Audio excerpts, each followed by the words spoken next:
Es de alguna forma una expresión autoexplicativa, ¿no? Bastante, si uno entiende lo que es el sentido de la noción de colonialidad, ¿no? Que es la manera en que está estructurado tanto el mundo como también las subjetividades, ¿no? Que afecta, digamos, todos los aspectos de la vida, y como decía hoy, en su centro está una noción de raza, o sea, de la división de valor, de la desigualdad de valor, de prestigio, de cuerpos que son racializados a partir del proceso de la conquista, paisajes que son también racializados, y los saberes y productos de esos cuerpos. Entonces, cuando consideramos esto, nos damos cuenta que el racismo es con relación al cuerpo, y el eurocentrismo en realidad es prácticamente un sinónimo de racismo, porque es el racismo, de la manera en que yo lo entiendo, con relación a sus productos y saberes. Entonces, los saberes y productos que están producidos por ciertos pueblos y en ciertos paisajes, ¿no? Son expropiados de valor.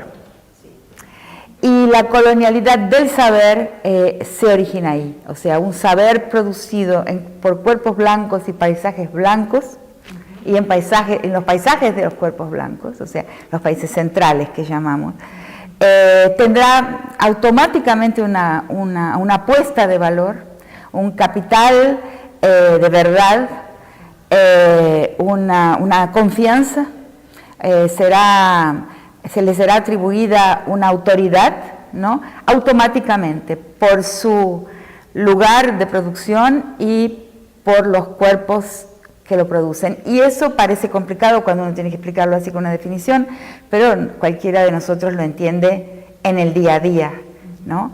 En nuestra práctica académica diariamente. O sea, en la valla, la frontera, el cerco que existe encima de dónde se produce el pensamiento teórico, los grandes análisis generalizantes, las categorías que están destinadas a una gran influencia, ¿no? Porque aquí lo que tenemos es también una desigualdad de influencias relativas, de circulación de ideas que formatean la historia y la realidad. Entonces hay lugares, hay paisajes y hay cuerpos destinados a producir las categorías y conceptos, o sea, los modelos de comprensión, los análisis que están destinados a una gran influencia, a una gran circulación, ya nacen con su dotación de capacidad de circular e influenciar, ¿no?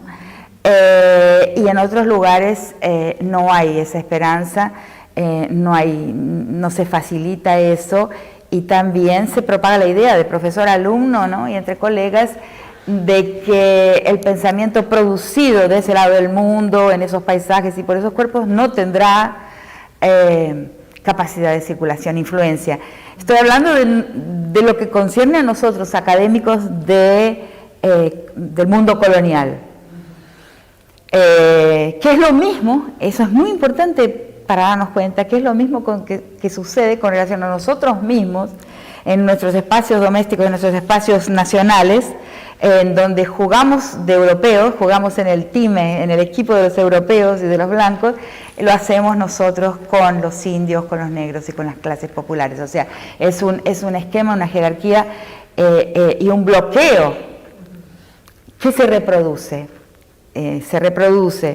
de los blancos de nuestro mundo hacia los no blancos de nuestro mundo, y de los blancos del mundo hacia nosotros, académicos sudacas, que somos los no blancos del mundo.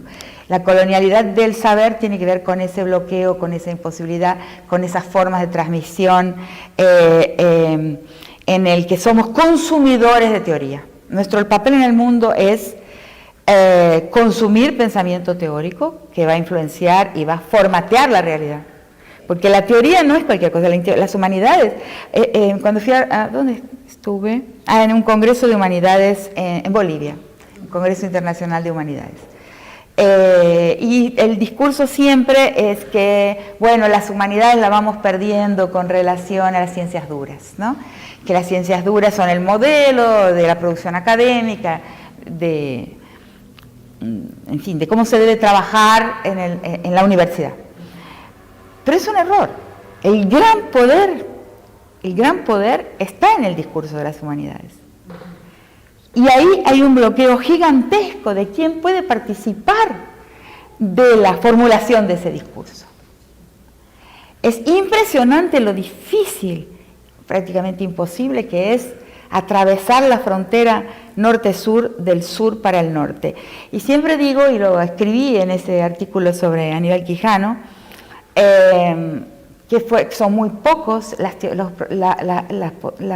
los discursos teóricos, ¿no?, que fueron capaces de atravesar ese bloqueo. Pero curiosamente, y eso se los digo a mis alumnos porque voy con esta idea de que las ciencias sociales son neutrales, de que somos igual que la física, que nuestro pensamiento es neutral, que nuestra práctica científica es neutral, y les hago notar siempre lo siguiente: ¿cuáles fueron las teorías que atravesaron la frontera norte-sur en sentido contrario? O sea, que en portugués se dice que furaron el bloqueo. ¿Cómo se dirá en español? Que agujerearon el bloqueo. Y cuando vemos cuáles son, nos damos cuenta de que no vale la pena curvarse al discurso de la neutralidad, porque son la pedagogía del oprimido. Paulo Freire es un autor citado siempre, por muchísimo tiempo, en todas partes, en Europa, en Estados Unidos. Esa pedagogía, esa teoría de la enseñanza y de la escuela, furó el bloqueo. La teología de la libertación, en el campo teológico, es un campo filosófico, también lo hizo. La teoría de la dependencia, que es una teoría que para su tiempo fue una teoría crítica, producida acá. Y la colonialidad del poder. Toda la perspectiva de Quijano, como él la formula, la vemos crecer en su influencia en el norte. Entonces, ninguna de esas cuatro, bueno, y para el Caribe, naturalmente, Césaire y Fanon y los otros autores de la crítica caribeña, que no es exactamente nuestro mundo, ¿no? Está cercano, pero no es igual, pero también son los autores caribeños leídos en el mundo. Quiere decir que para nosotros realmente conseguir influencia, tenemos que hablar de nosotros mismos, de nuestros problemas, y desmontar la colonialidad del saber, hablando desde acá, produciendo modelos que